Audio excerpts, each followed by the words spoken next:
हाँ, तो प्यारे बच्चों, एक बार फिर से आप सभी का अपने YouTube channel Abhijeet online classes पर बहुत-बहुत स्वागत है। प्यारे बच्चों, आइए हम हिंदी में जो गोधुली का गद्यखंड है, उसका फिर से हम लेकर के आ चुके हैं आपको। ये 11 नंबर चैप्टर का ऑब्जेक्टिव, ठीक है? इससे पहले मैंने स्टोरी बता दिया है आपको, साथ ही साथ जो है सब्जेक्टिव मैंने बता दिया है, ठीक है ना?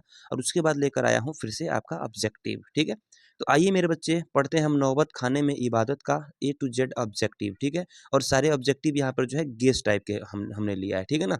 तो आइए बच्चों हम यहाँ पे शुरू करते हैं। सबसे पहला नंबर आपका सवाल क्या होने वाला है बच्चे मेरे? सवाल कह रहा है कि नौबत खाने में इबादत किस विद्या में रचित है ना?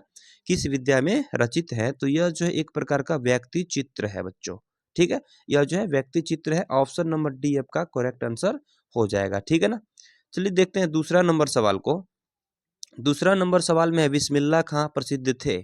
तो बिस्मिल्लाह खां जो है किसमें प्रसिद्ध थे? सितार वादक में, या फिर सरोद वादक में, या फिर गिटार वादक में, या फिर शहनाई वादक में? तो ये सारा आप ऑप्शन जो है गलत हो जाएगा। ऑप्शन नंबर डी आपका करेक्ट आंसर हो जाएगा शहनाई वादक, ठीक है? चलो बच्चों उसके बाद चलते हैं तीसरा नंबर सवाल पर। कह रहा है कि शहनाई के रीढ़ किस तरह के पौधे से तैयार की जाती है? जो शहनाई एक प्रकार का ऐसे शहनाई होता है जिसे एक रीढ़ द्वारा ऐसे बजाया जाता है ना, इसे घर्षण कर करके, तो इसे किस किस पौधे से तैयार की जाती है बच्चों मेरे, ठीक है?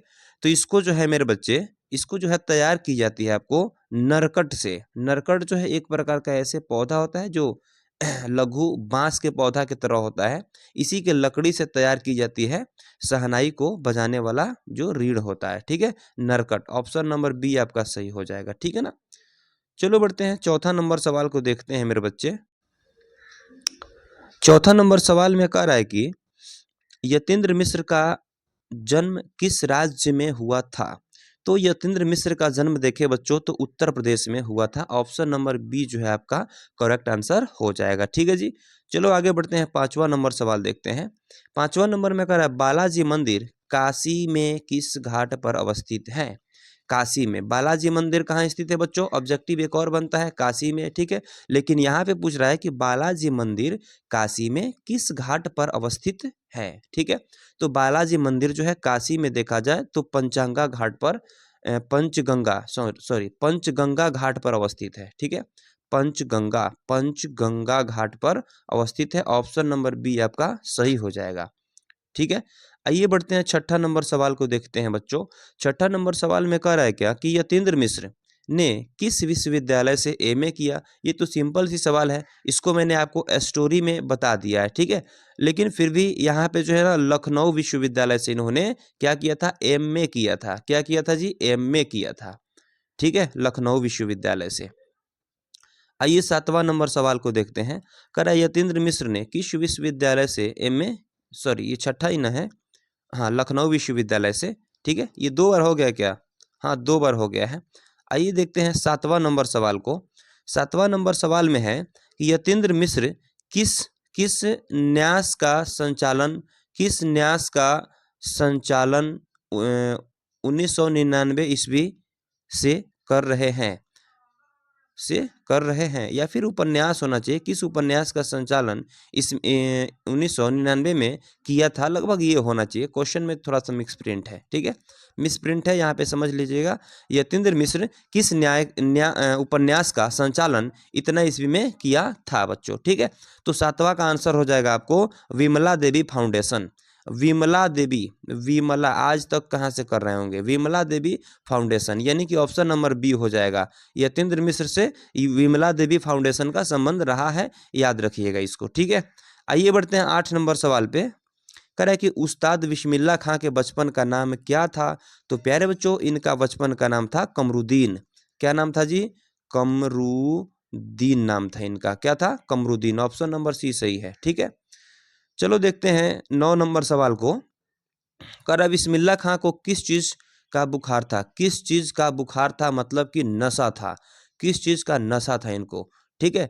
तो यहाँ पे आप लोग देख सकते हैं कि इनको जो है शहनाई बजाने का बुखार था, यानी कि नशा था, शौक था, ठीक है? ऑप्शन नंबर ए यहाँ पर सही हो जाएगा, शहनाई का इनको बहुत नशा था, ठीक है?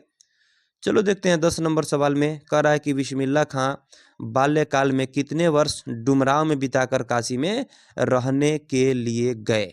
ठीक है, सबसे पहले बाल्यकाल इनका कहाँ बीता था, तो डुमरांव में। कहाँ बीता था जी, डुमरांव में बीता था। उसके बाद ये कहाँ चले गए, काशी चले गए। तो डुमरांव में इनका कितना वर्ष बीता था मेरे बच्चे। ठीक है, इस चीज को हमें क्या करना है कि यहाँ पर समझना है जी। ठीक है ना, तो आइए यहाँ पर हम लोग समझते हैं कि बिस्मिल्लाह खां बाल्यकाल में कितने वर्ष डुमरांव में बिताकर काशी में रहने के लिए गए थे। ठीक है, तो 10 नंबर का ऑप्शन नंबर यहाँ पर जो है ना सी आपका सही हो जाएगा। 5-6 वर्ष जो है ना डुमरांव में बिताए थे, उसके बाद कहाँ चले गए, काशी में। ठीक है ना, देवों की नगरी काशी में चले गए। ठीक है जी, चलिए नेक्स्ट 11 नंबर सवाल को देखते हैं हम लोग। कह रहा है कि शहनाई को संगीत शास्त्र के अंतर्गत किन वाद्य यंत्रों में गिना जाता है। शहनाई को संगीत शास्त्र के अंतर्गत किन वाद्य यंत्रों में गिना जाता है, तो इसका आंसर प्यारे बच्चों हो जाएगा सुशिर वाद्य में। कौन वाद्य, सुशिर वाद्य में गिना जाता है, सुशिर वाद्य में। ठीक है, ऑप्शन नंबर सी आपका सही हो जाएगा। ठीक है ना, चलिए आगे बढ़ते हैं। 12 नंबर सवाल देखते हैं बच्चे मेरे। कह रहे कि बिस्मिल्लाह खां के परदादा का नाम क्या था, है ना, यानी कि बिस्मिल्लाह खां के परदादा का नाम था मेरे बच्चे उस्ताद सलाद हुसैन। ठीक है ना, सलाद हुसैन, खाने वाला सलाद नहीं, सलाद ऐसे मुस्लिम में नाम होता है, सलाद हुसैन। ठीक है, ऑप्शन नंबर ए आपका सही आंसर हो जाएगा। ठीक है ना, चलिए बच्चों आगे बढ़ते हैं। 13 नंबर सवाल, नौबत खाना का अर्थ क्या होता है। तो मेरे प्यारे बच्चों, नौबत खाना का अर्थ आपको यहाँ पे देखने के लिए मिल जाएगा, नमाज पढ़ने के लिए जगह, ये होगा या नहीं होगा। प्रवेश द्वार के ऊपर मंगल ध्वनि बजने वाला स्थान, हमें लग रहा है कि यही होना चाहिए। हाँ, यही होना चाहिए, प्रवेश द्वार के ऊपर मंगल ध्वनि बजाने का स्थान। ठीक है ना, यही होना चाहिए। लंबा है, याद रखिएगा, नौबत खाना मतलब लंबा, है ना ऐसे याद रखिएगा, प्रवेश द्वार के ऊपर मंगल ध्वनि बजाने का स्थान। ओके, चलो बच्चों आगे बढ़ते हैं। 14 नंबर में कह रहा है बिस्मिल्लाह खां का जन्म हुआ था। तो बिस्मिल्लाह खां का जन्म, हमें लग रहा है सवाल रिपीट हो रहा है बच्चों, डुमरांव बिहार में नहीं, डुमरांव बिहार में हुआ था। डुमरांव बिहार में हुआ था, कुछ 5-6 साल रहे थे डुमरांव में। उसके बाद कहाँ गए थे बच्चों, तो काशी में गए थे। कहाँ गए थे जी, काशी में गए थे। ठीक है, डुमरांव में लेकिन इनका जन्म हुआ था, जो कि बिहार में स्थित है। ठीक है, चलो बच्चों आगे बढ़ते हैं। 15 नंबर सवाल को यहाँ पर देखते हैं। कह रहे हैं यहाँ पर 15 नंबर में कि मुहर्रम की कौन सी तारीख बिस्मिल्लाह खां के लिए खास महत्व की होती थी। मुहर्रम की कौन सी तारीख बिस्मिल्लाह खां के लिए खास महत्व की होती थी। तो यहाँ पर ऑप्शन नंबर ए 8वीं तारीख, 8वीं तारीख जो है बिस्मिल्लाह खां के लिए क्या होती थी, क्या होती थी, अधिक महत्व वाली होती थी। ठीक है, उसके बाद बढ़ते हैं आगे। 16 नंबर सवाल में देखते हैं। 16 नंबर सवाल में कह रहा है कि बिस्मिल्लाह खां काशी से बाहर प्रदर्शन करते समय सर्वप्रथम क्या करते थे।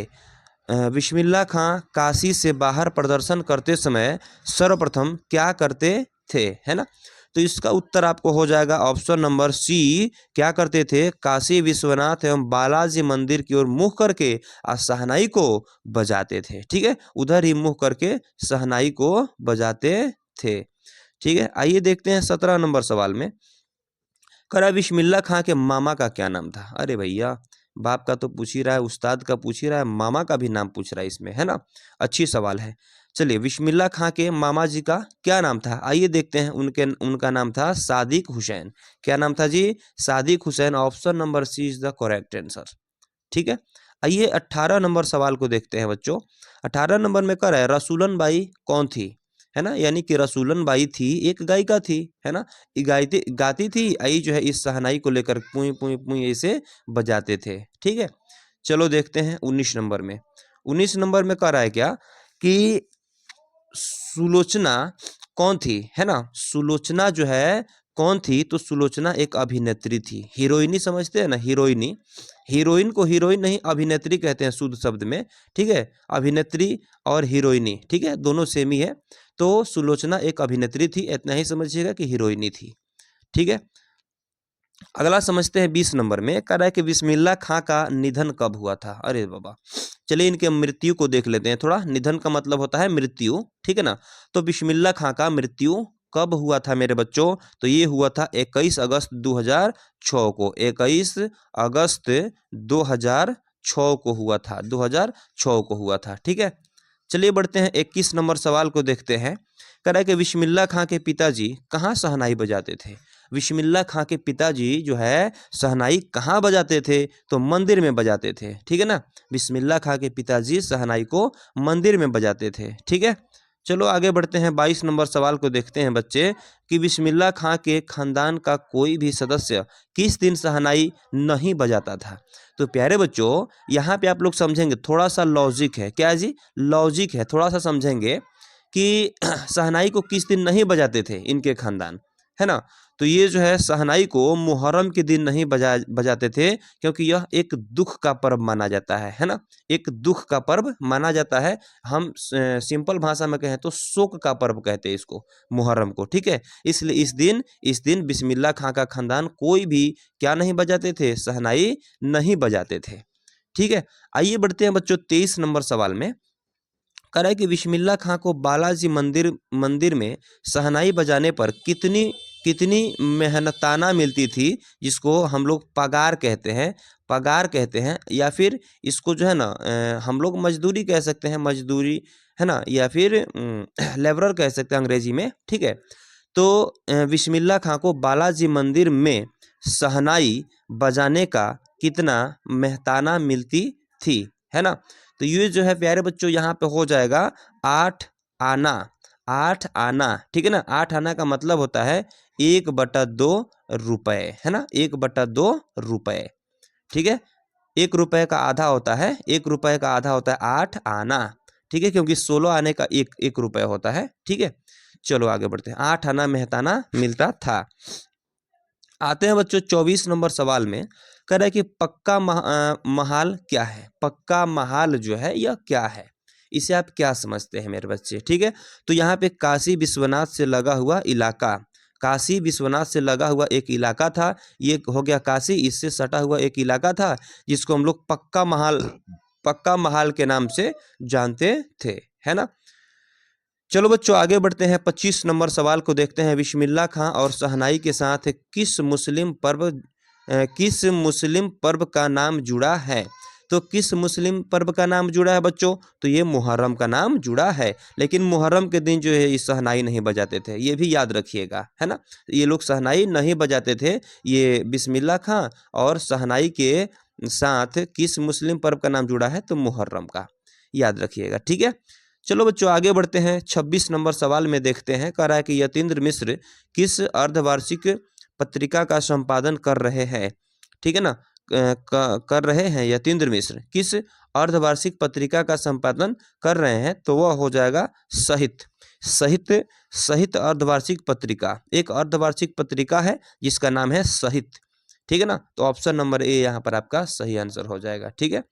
चलो देखते हैं 27 नंबर सवाल में। कह रहा है कि फूंक कर बजाए जाने वाले वाद्यों में शाह की उपाधि किसे दिया गया? मतलब कि फूंक कर, ऐसे बहुत सारे शहनाई ऐसे फूंक कर बजाने वाले होते थे जो इस प्रकार से, है ना, यहाँ से फूंक करके और बजाया जाता था शहनाई टाइप का, ठीक है। तो यहाँ पे जो है कह रहा है फूंक कर बजाए जाने वाले वाद्यों में शाह की उपाधि किसे दिया गया है? तो प्यारे बच्चों यहाँ पे समझ सकते हैं कि शहनाई को दिया गया है, ठीक है। शहनाई को दिया गया है, ठीक है। अगला देखते हैं बच्चों मेरे, यानी अगला हम लोग यहाँ पर देखते हैं 28 नंबर सवाल को, यानी कि यह जो है लास्ट सवाल ही है। कह रहा है कि इबादत का अर्थ क्या है ना। इबादत का अर्थ क्या होता है? तो ये सिंपल सी उपासना होता है, ठीक है। इबादत का मतलब उपासना, ठीक है ना। तो यहाँ पे ऑप्शन नंबर ए जो है आपका सही आंसर हो जाएगा बच्चों मेरे, ठीक है। तो ये आपका जो था, इसके बाद जो है केवल एक चैप्टर और बाकी है, शिक्षा और संस्कृति, है ना। शिक्षा और संस्कृति जो है चैप्टर बाकी है, उसका हम कहानी बहुत जल्द लेकर के आ रहे हैं, ठीक है। उसका सबसे पहले स्टोरी आपको हम समझाएंगे, ठीक है। तो इसके स्टोरी के लिए आप लोग तैयार रहिएगा कि इसका स्टोरी शिक्षा और संस्कृति बहुत ही ज़बरदस्त चैप्टर होने वाला है। और प्यारे बच्चों, इसके लिए आप लोग तैयार रहिएगा। अब सबसे पहले इसका वीडियो जो है ना आपको मिल जाए, इसके लिए आप इस चैनल को सबसे पहले सब्सक्राइब कर लीजिएगा। अगर ये वीडियो अच्छा लगा होगा तो एक बार वीडियो को लाइक कर दीजिएगा, अपने दोस्तों में जो है शेयर कर दीजिएगा, ठीक है। तो चलिए फिर मिलते हैं, शिक्षा और संस्कृति के स्टोरी के साथ मिलेंगे हम, ठीक है। तो इसके लिए बहुत बहुत धन्यवाद वीडियो को देखने के लिए। मिलते हैं फिर नेक्स्ट वीडियो में। Tata, good bye.